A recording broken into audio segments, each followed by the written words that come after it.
Good evening, everyone, and welcome to Bible study. Good to see you. We're again taping for folks that are out of town or on vacation. So, if you miss, you can watch it later and go from there. All right. So we move on today to the Exodus, especially Exodus chapters 1 through 12 are going to be where we're spending most of our time, but a little bit of review to begin. What is God's description of His world?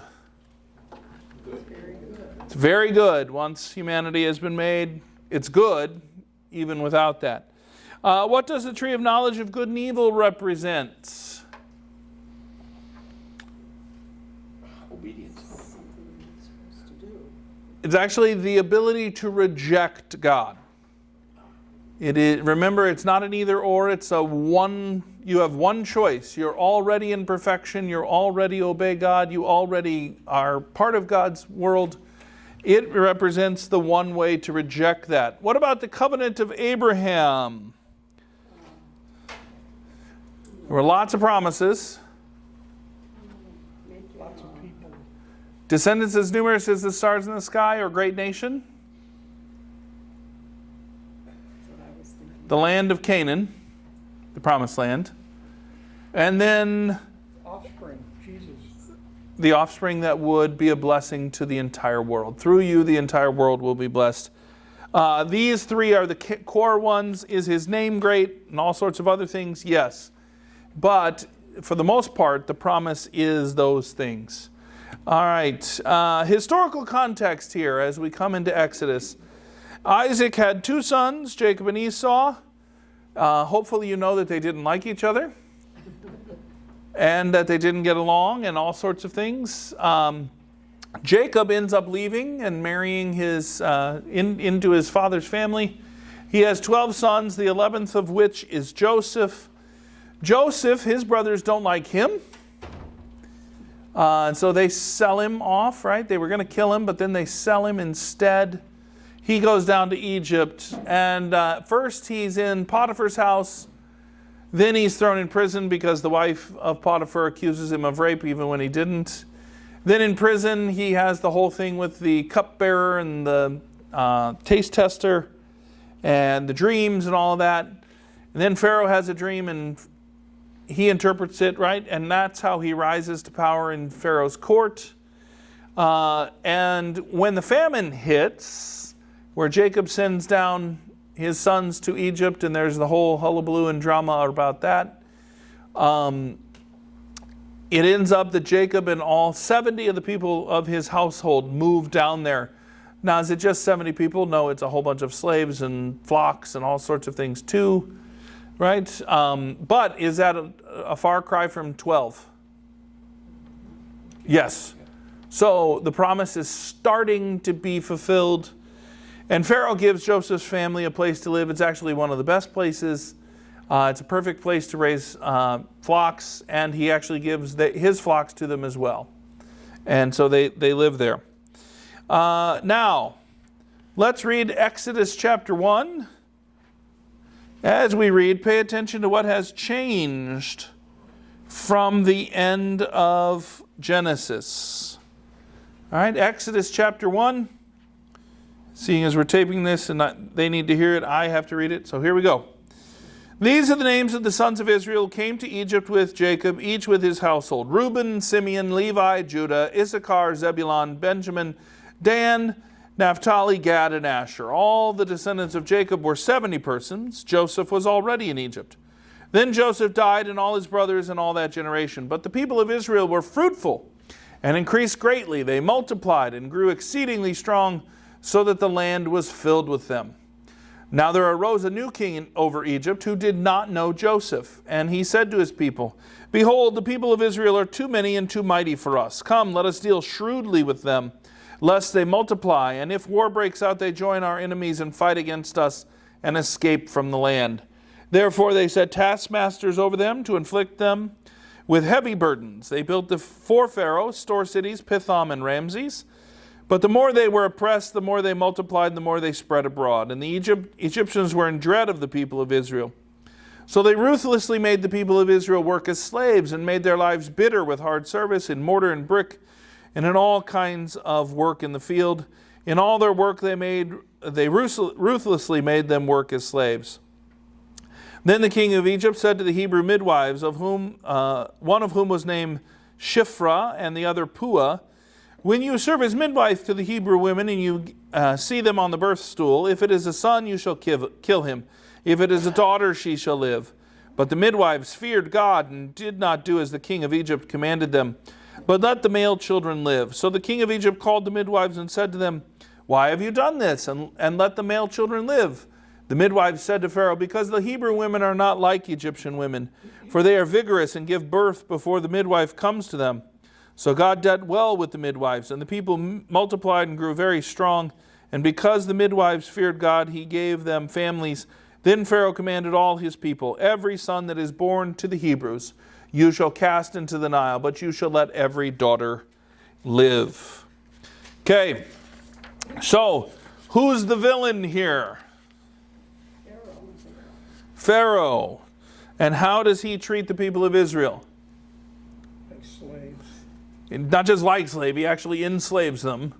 And then what else? He's nasty to them. He literally tries to kill off all the boys. I don't know if it's not full-on infanticide where you killed all the babies, but it's like male infanticide. I don't know what the term would be, right? What's he trying to do by having all the males killed? Lose all their strength. Yeah. If he just keeps the girls, they become dependent on the Egyptian society rather than having a society of their own. This is a big deal. All right. Theological context here. Pharaoh is considered to be a god by the ancient Egyptian pantheon. His word goes no matter the opposition or consequences.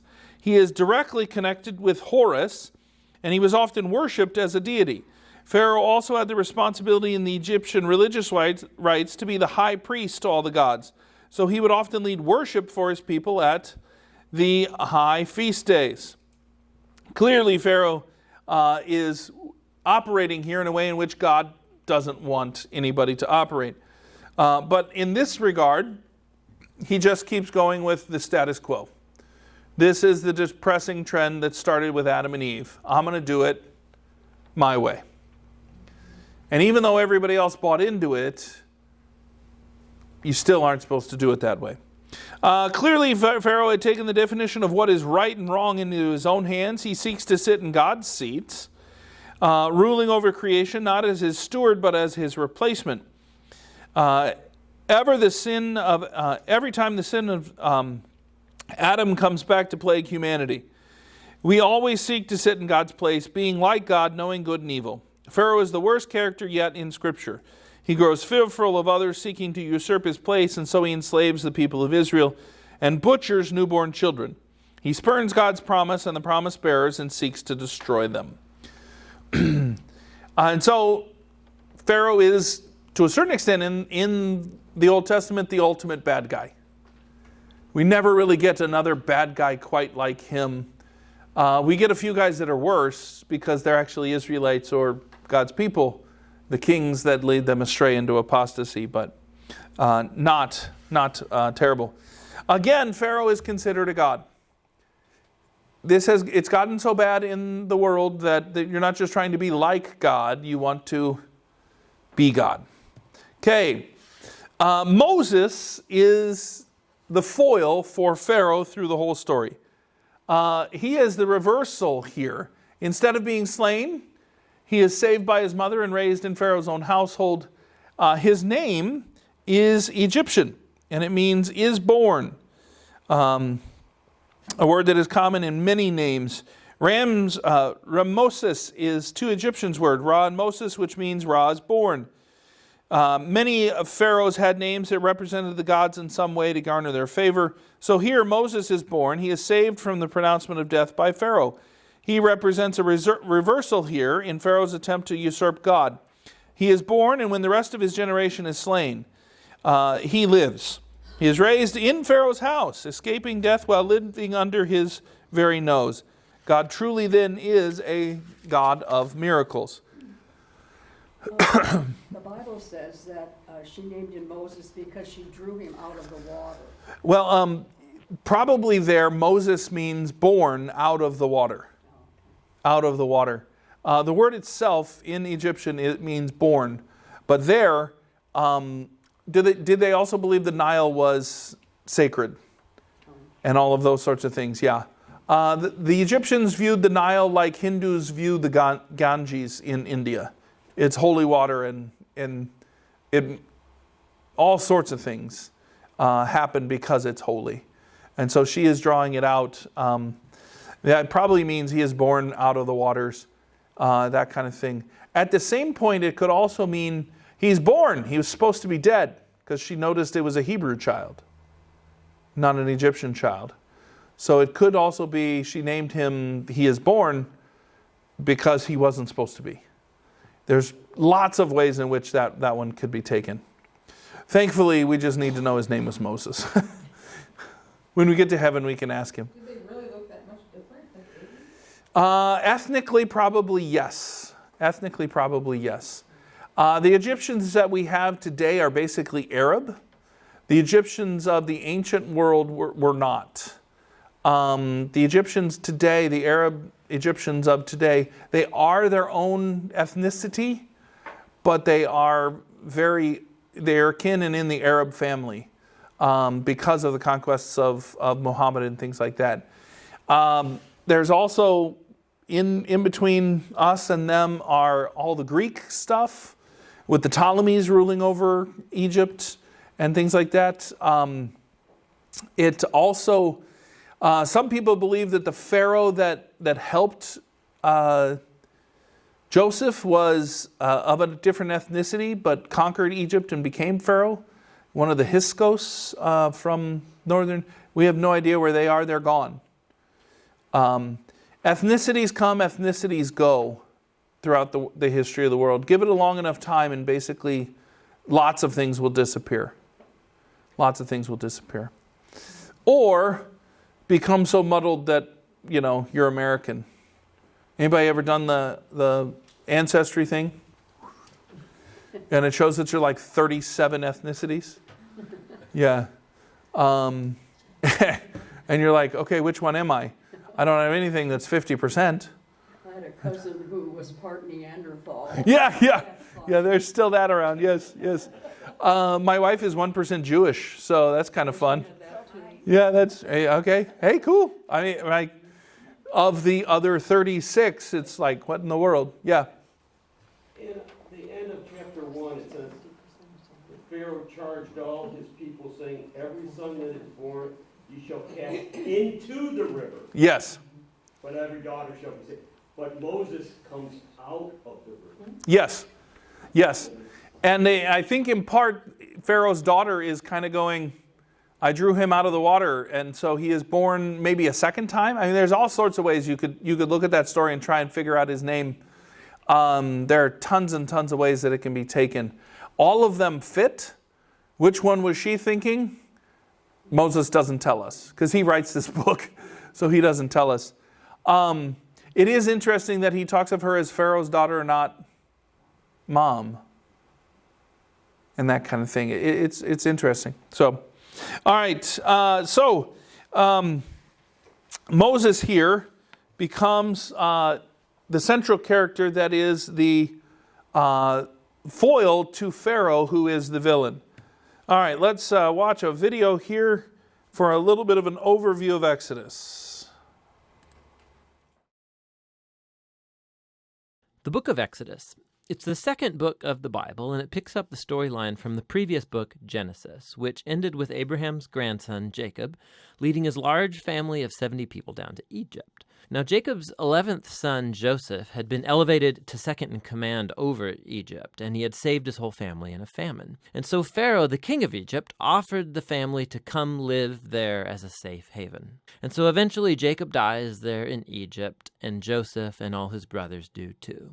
About 400 years pass, and the story of the Exodus begins. Now, that name refers to the event that takes place in the first half of the book, Israel's exodus from Egypt. But the book has a second half that takes place at the foot of Mount Sinai. In this video, we'll just focus on the first half, where centuries have passed, and the Israelites were fruitful and multiplied, and they filled the land. Now, this line is a deliberate echo back to the blessing that God gave all humanity back in the Garden of Eden. And it reminds us of the big biblical story so far. Humanity forfeited God's blessing through sin and rebellion, and so God chose Abraham's family as the vehicle through which he would restore his blessing to all the world. But the new Pharaoh does not view Israel as a blessing. He actually thinks this growing Israelite immigrant group is a threat to his power. And so just as in Genesis, humanity rebels against God's blessing, so here Pharaoh attempts to destroy the source of God's blessing, the Israelites. He brutally enslaves them in forced labor,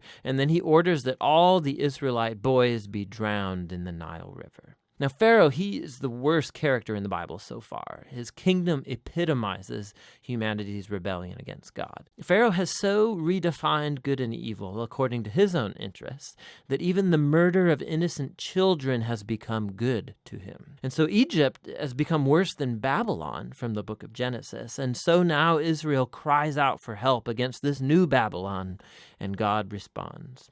God first turns Pharaoh's evil upside down as an Israelite mother throws her boy into the Nile River, but in a basket. And so he floats safely right down into Pharaoh's own family.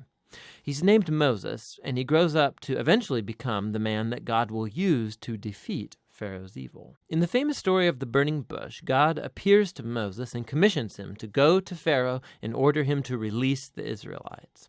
And God says that he knows Pharaoh will resist, and so he will bring his judgment on Egypt in the form of plagues. Then God also says that he will harden Pharaoh's heart. And so we're introduced into the next main part of the story, the confrontation between God and Pharaoh. Now, what does this mean that God says he'll harden Pharaoh's heart? It's super important to read this section of the story really closely and in sequence.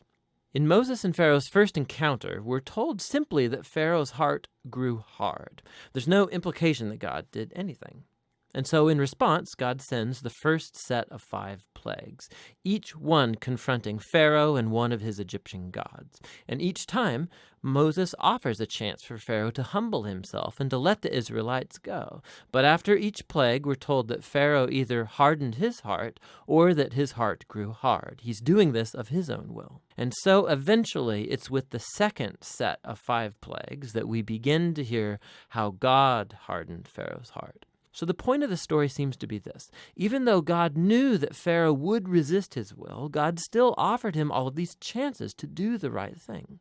But eventually, Pharaoh's evil reaches a point of no return. I mean, even his own advisors think that he has lost his mind. And it's at that point that God takes over and bends Pharaoh's evil towards his own redemptive purposes. God lures Pharaoh into his own destruction as he saves his people, which is what happens next. With the final plague, it's the night of Passover, and God turns the tables on Pharaoh. Just as he killed the sons of the Israelites, so God will kill the firstborn in Egypt with a final plague.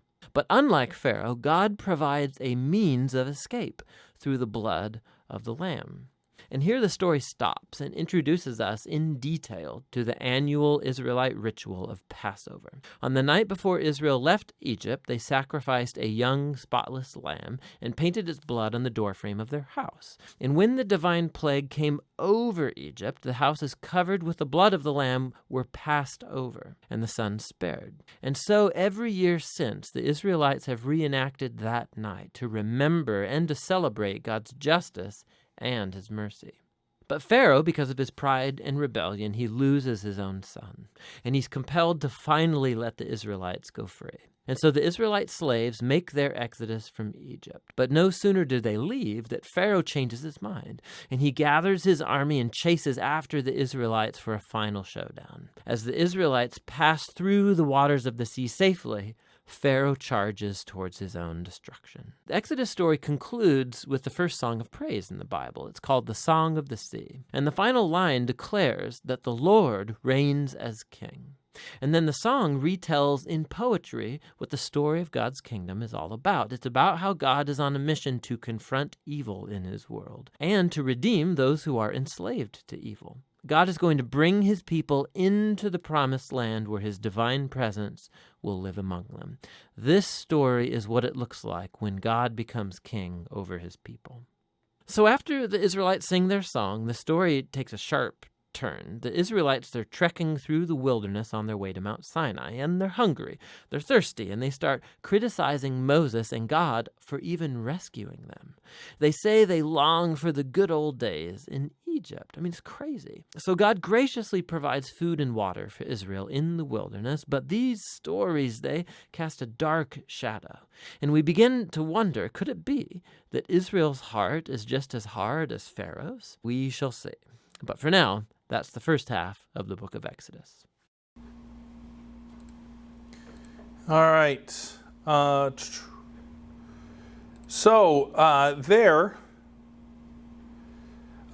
we have an overview of what's coming and what is happening here in Exodus. Notice here the personality of Pharaoh. He can't figure out what's right or wrong. Killing babies. Nobody says that's a good thing. He orders it to try and preserve his nation. When it gets turned around on him, he finally goes, okay, it was a bad thing. People, you can leave. Right? That kind of stuff. But the experience doesn't last very long. He immediately sends the army out after him, leading them, right? And they all end up dead. It's interesting how all of that continues to happen. Why? Because you and I can't figure out what right and wrong is. We can't. When we make it ourselves, when we define it, it always ends up bad.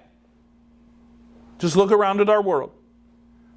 Is abortion killing millions or good birth control? The answer is easy.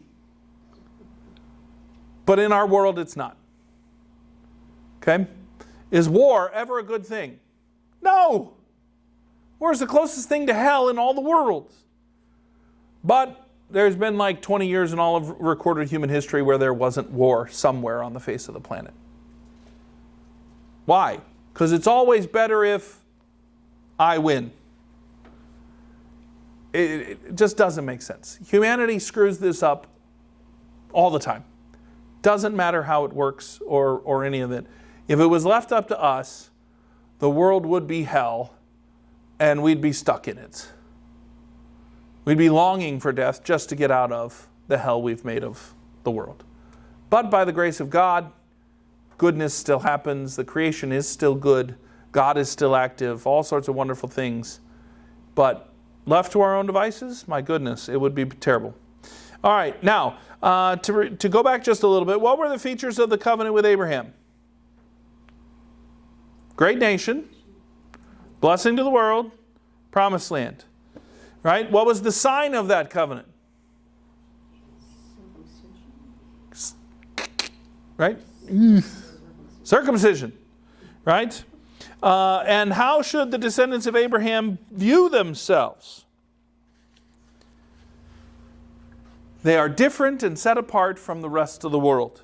God has chosen them to be his chosen people to bless all nations on earth. They have a new identity as followers of Yahweh. The other gods in the world are not their gods, and Yahweh will always show how inferior they are. The Exodus is a huge lesson in that. Okay? The descendants of Abraham have a covenant with Yahweh. They are circumcised and they are followers of Yahweh. Their identity is tied up in Him, not in themselves. Now, idolatry. This is one of the least talked about aspects of the Exodus. The battle between God and Egypt. It's actually central to the story, but we generally make it about Moses and Pharaoh, right? Why? Because Charlton Heston and Yul Brynner were amazing.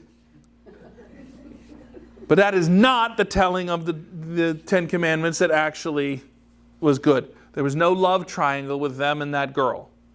Okay? That's Hollywood, right? And what do we know about Hollywood? Give them a good story, they'll find a way to screw it up. If they just said what the scriptures said, they would have had a good enough movie. But no, we need a love story.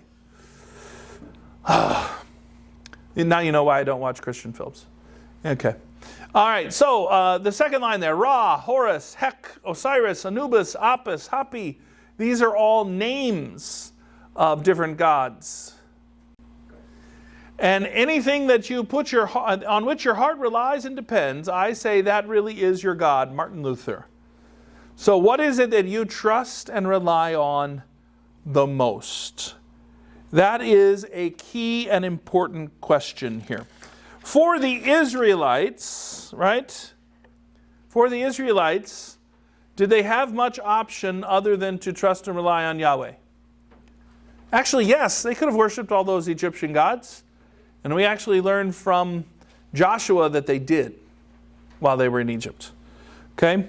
These gods were worshipped because they have power that humanity sees over different particular elements of the world around them, the power of the moon or the sun or the ocean or rivers or life or death or the desert or crops. The list goes on. And in most ancient religions, there's a God for everything. A God for everything. And you know this because you know all the Greek gods, right? There's gods for everything. God of war, God of love, God of falling in love. Why are there two different ones for that? All this stuff, right? You know all their names because they're carved in marble. The Greeks had these things, Venus, Zeus, Helena, and the Romans just changed the names thinking nobody'd notice. Like, really? The same way the Egyptians had gods for just about everything, they're a little cooler because they are human bodies with animal heads, which at least makes them unique, right? And these gods have some kind of power over human life, and you had to appease them and keep them happy. If you needed something, you would go to the god of that area. Whatever it was you needed. If you're a soldier, you pray to the god of war and kings like Horus. If you're involved in embalming dead people, you'd pray to the god of death, Anubis and Osiris.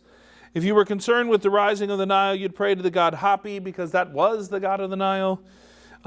In this way, you could focus your attention on the deity who was concerned with what you were concerned. So who's really in control? Oddly and strangely, in admitting your need for help, but then manipulating the gods into doing it, who's actually in control? Me. It's very strange. But it also goes back to Pharaoh, right? One moment he's like, go. The next moment, no. Hey, what do we do? We do the same thing. And we would act the same way in his shoes and in his place. Okay?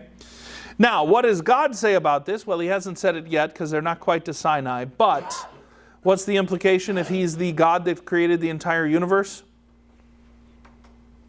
There are no other gods. Isn't it interesting that the gods that we come up with always look like us? Even if we put an animal head on a human body, like the Egyptians. They still look like us. Why? Because they are us. It's our projection of what we want to have happen. We want to be God rather than acknowledging the God that is truly there. That rule, right? You shall have no other gods. That's the first commandment. That's the one that God gives Moses at Sinai. But is it already understood through all of this just simply from the creation and everything that's gone on? Yes. Okay? Now, I have a question. yeah. So, like a lot of Catholics, they have like St. Francis and Andrew. Yeah. Is that different? It's different. It is similar in that I had a good Catholic friend of mine tell me, you guys pray to Jesus, but he's busy. He's got department heads that take care of things.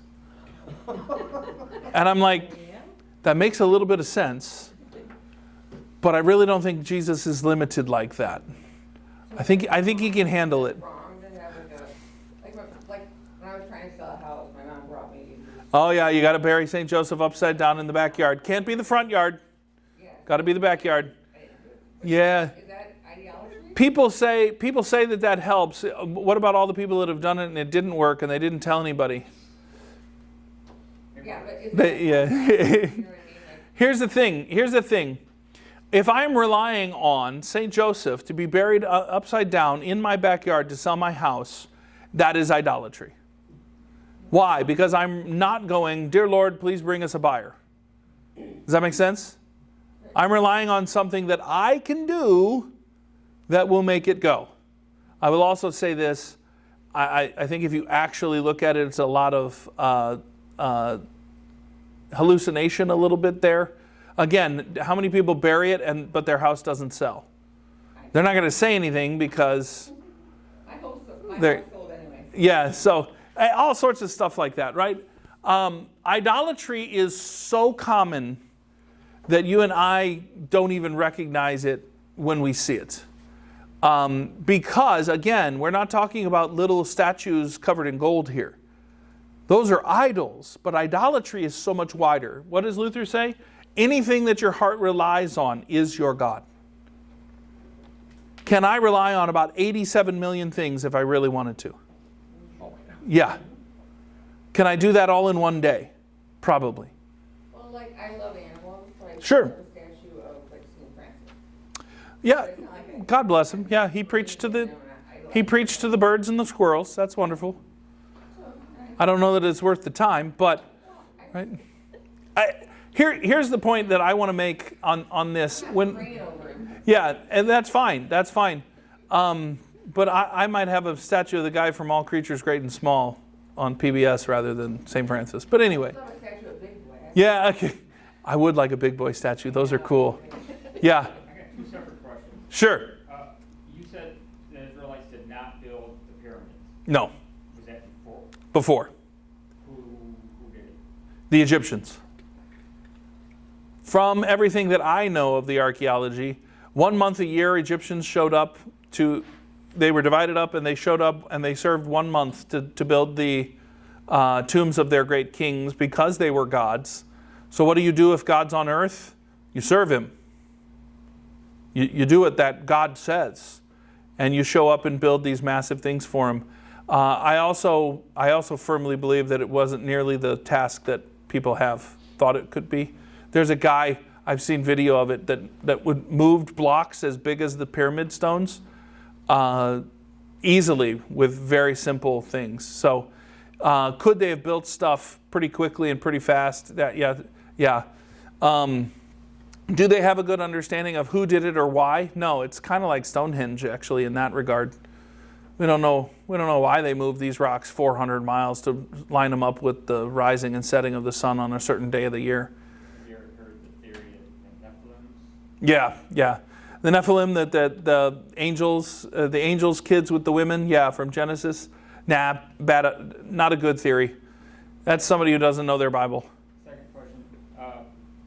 Did I hear him right saying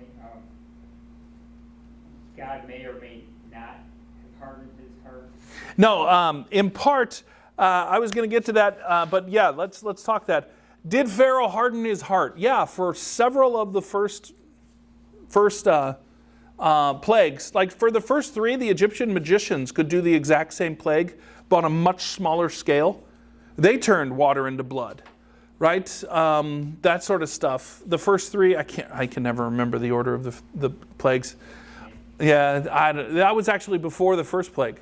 The snake, when Aaron's staff eats the staffs of the others. Why could those magicians do it? Because they were using the devil's power to do things. Devil's got power. He can give it to you. He can use it to entrap you. After the third one, the magicians say, Pharaoh, this is the finger of God. Finger of God that is doing this incredible plague that you and I can't fathom. After the third one, Pharaoh hardens his heart up until that point. The next couple, he hardens his heart mostly out of stubbornness because he doesn't want to let the people go. I like free labor too. That's why I had kids. Right? So, I don't want to let go of free labor too, although I do want them to move out. It's a trade-off. It's a trade-off. The last five, God hardens his heart. And why does he do that? They didn't mention it, but in Exodus it says, I will now multiply my wonders upon Egypt, and the whole world will know that I am God because of what I do. I mean, we're still talking about this, and it happened 3,500 years ago. So the entire world knows about the Exodus from the Bible, right? Even non-believers have heard this story. They've seen Charlton Heston and Yul Brynner, right? Right? These things are still out there. They're still being talked about. But also, Egypt was the superpower of its day. It was the premier country. God is now bringing them low. What does that say about God? He's greater than all. Oh, he's greater than anything. If I can bring down the biggest country in the world, you should worship me. So he's multiplying his wonders in hopes that the world will see. And it actually works. Later, when Joshua and the Israelites get to the Promised Land 40 years later, Rahab says, we've heard what happened in Egypt. We know what you did on the other side of the Jordan, and I don't want to die. I'm with you. So did it work? Yes. Some of this, though, is if you get into the Scriptures, can you get more of the story than what they tell you in the VeggieTales version or in Prince of Egypt? Or, yeah, you can get a lot more. It's not just a simple story that teaches one thing. It's a huge, complex, and modern and very nuanced tale that fits much more into our world's way of thinking than we give it credit for. So, yes, God hardens his heart. When I think of hardening your heart, I feel like, to me, it would be like, I'm so emotionally hurt and exhausted, I'm just gonna like block it out. I don't think. The scriptural definition of hardening your heart is rejecting God. Whenever that motif is used throughout the Old Testament and even into the New, hardening your heart is rejecting God. In Jeremiah, he gives the best explanation of this. God says, I will take your heart of stone and give you a heart of flesh, one that is actually alive and will not sink you, is the idea. And what does he say will do it? My Spirit. And so it's a picture of faith, and it's a picture of the gift of faith that God gives. And so the picture in the Scriptures is that hardening your heart is rejecting God. Now, some people will then go, well, that wasn't fair. God was like making it so Pharaoh didn't have another chance. They kind of talked about, the 10 plagues were chances, right? Yeah, he got like 5 strikes and then he was out. He didn't listen to the first 5. You really think he's going to listen to the next 5? What were the chances he was going to do that? But here's the other part. The Scriptures clearly say that God and what he does in a person's life can either bring them to faith or harden their heart. The gospel, Paul tells us, is offensive to humanity, and lots of people reject it outright. Upon hearing it and upon dealing with it, they reject it. Why? They're Pharaoh. I'm God. I run things. I'm good. I don't need this. I'm not listening to this God. We have this naive attitude that if I tell the gospel to somebody, they're going to go immediately, oh, that's the most wonderful thing I've ever heard. And how do I become just like you in believing all of this and trusting it? And what? That is, anybody who's ever talked about Jesus with anybody, if you get that reaction, that's the exception rather than the rule. 9 times out of 10, what do you get? I don't know. Tell me more, but I don't know. Or, oh, please stop it. No, you're crazy. I don't want to hear it. Yeah, So when we don't get that's the most wonderful thing I've ever heard, please tell me more. I need to be baptized right now by you in this sewer. No, stop. Right? No.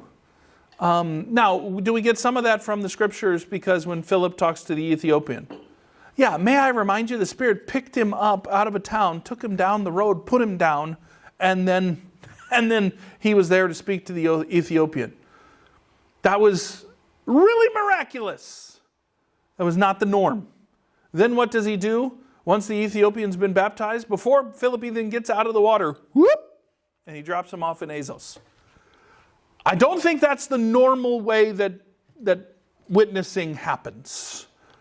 I'm pretty sure that the circumstances show that was God doing something really special. That is the exception rather than the rule. You bet. You bet. Right? Is it also, we are now the first generation, same generation as Jesus? Are there lots of things going on that don't happen now? Yeah, there were healings and raising people from the dead and all sorts of things. Right? Why? Because signs and wonders were part of that culture. If we saw a sign and wonder today, what would we do? We'd freak out. You're a demon. Or we'd go, how'd you do that? Where's the smoke and mirrors? Our skepticism would keep us from listening to anything miraculous. So in our day and age, can God still do miracles? 100%. If he wanted to do a flashy miracle, could he do it? Sure.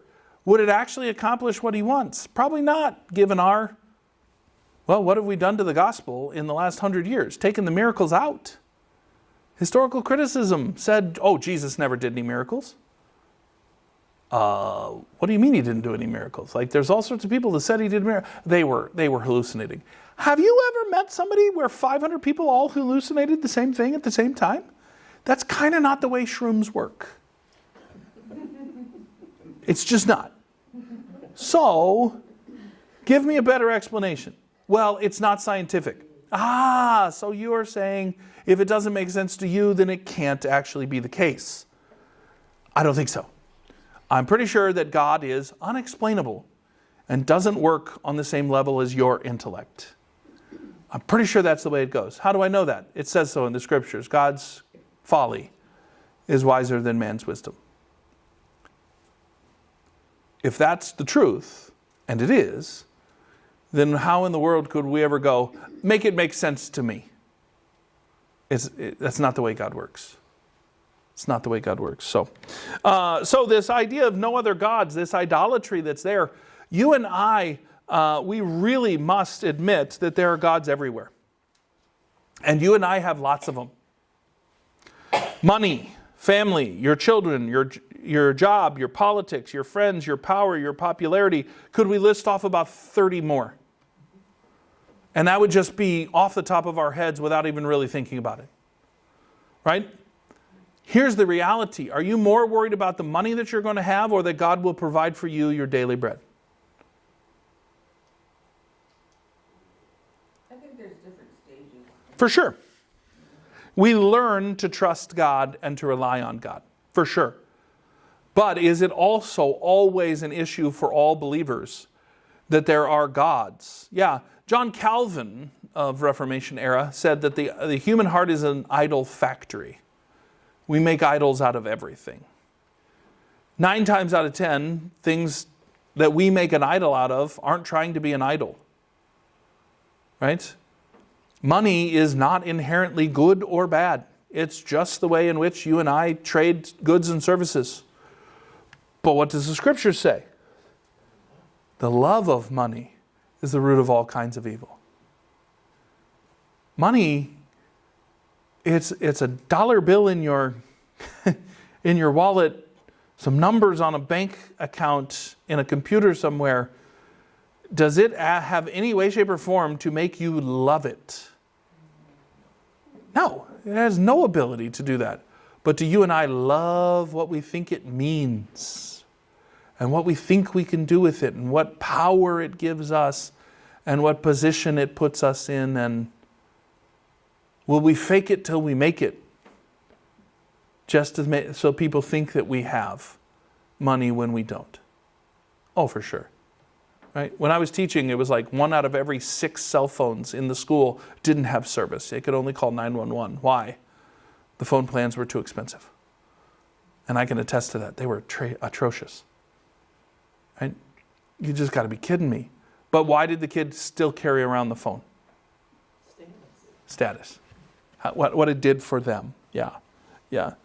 Trust and reliance upon things.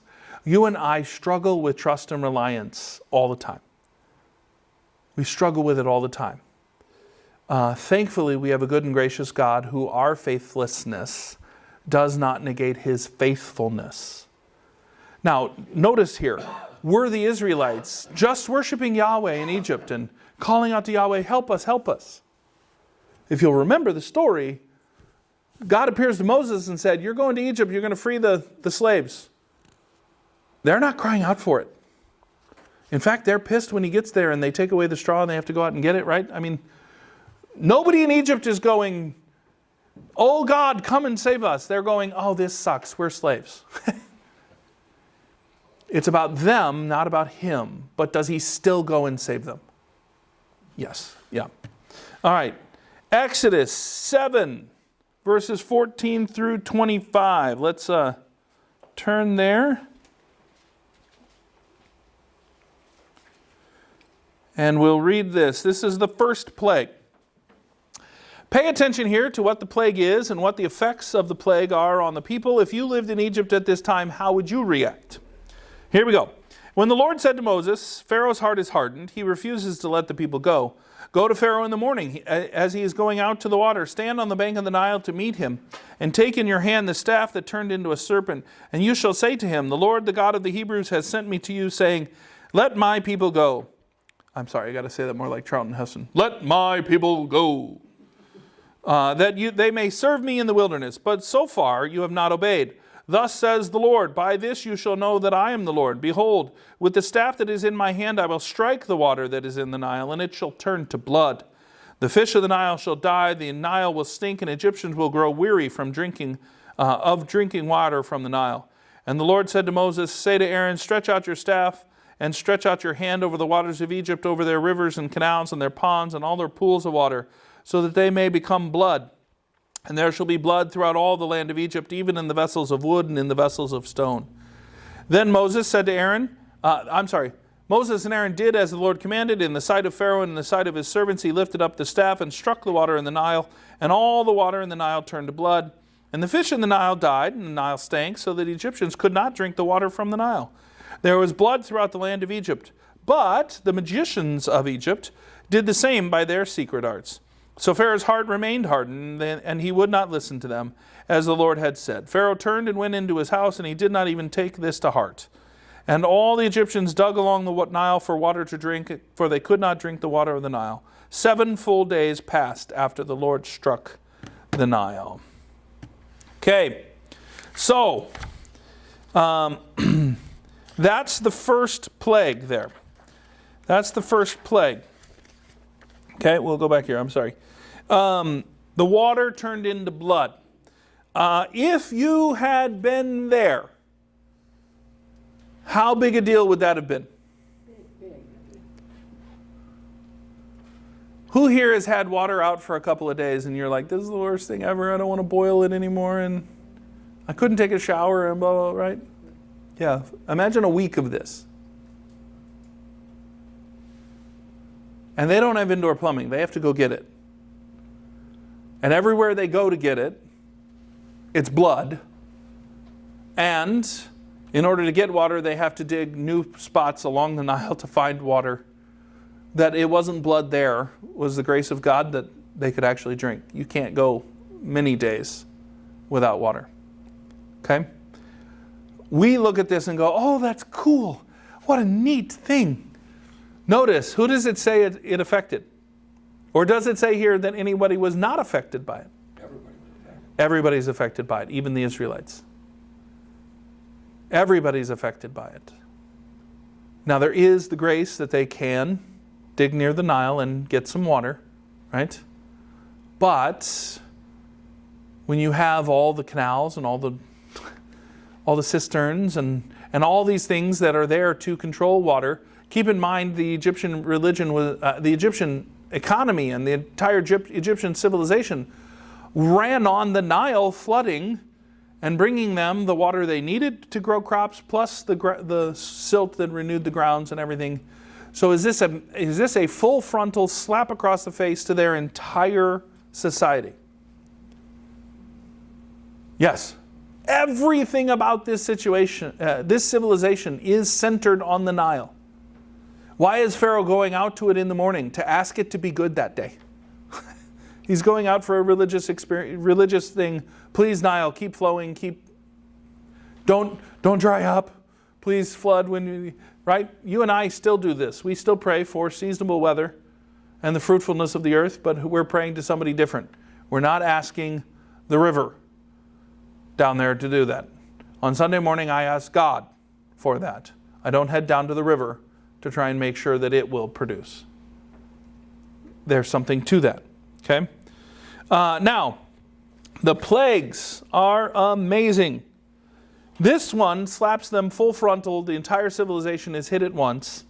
But the rest of them are really quite interesting if you take the time to think about what actually happens. So, what I'd like you to do this week is skim through the plagues, or better yet, read them, chapters 7 through 10, and look at the first 9 plagues, okay? And fill out that chart that's on your sheet, okay? They're over there near Carolyn. Fill out the chart that's on the sheet. We will then go over that chart next week and just highlight if you have the right thing or not, okay? As you're doing this, remember Pastor Doer put this together, not me. I'm just kidding. No, it should work out well, but take a look at those plagues.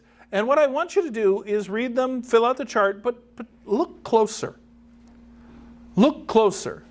As Christians, we generally know there were 10 plagues. We know a couple of them, right? Nile of blood, darkness, death of the firstborn, frogs. Now we're getting to the end of the list of what I know, right?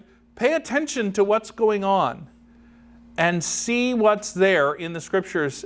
I promise you that as we look at them next week with a number of archaeological and historical things that Pastor Doer has for us, they will take on a whole new dimension for you, which is really, really quite cool. Okay? All right. Oh, excuse me. So for next week, fill out the chart and we'll continue on here on the Exodus. Okay? Is Pastor Dirk coming back? No, I'm teaching this one the whole time. He's back. He's preaching this. He's back. He got back. What was it? His plane was delayed out of Israel for like a day and a half. And then there was all sorts of fun. He got stuck in Newark, New Jersey. Not even the nice part of Newark.